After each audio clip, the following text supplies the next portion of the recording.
Приближается решающий момент для Кыргызстана, который определит, пойдем ли мы законным путем или нет. 2 декабря пройдет совещание Конституционной палаты о проведении референдума. Ряд политиков, юристов и представителей гражданского общества не признают легитимность конституционного совещания и заявляют, что его решения не имеют никакой законной силы.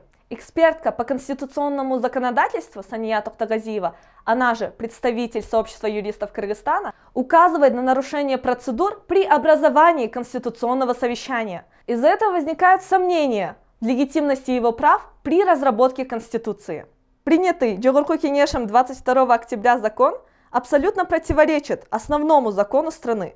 Помимо этого, нигде в Конституции не прописано, что президент или исполняющий его обязанности своим указом образовывает конституционное совещание.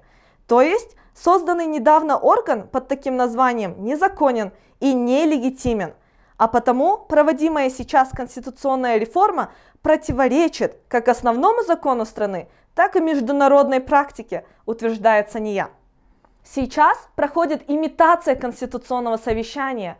Оно было создано постфактум и занимается лишь редакцией уже готовой Конституции вместо подготовки этого проекта.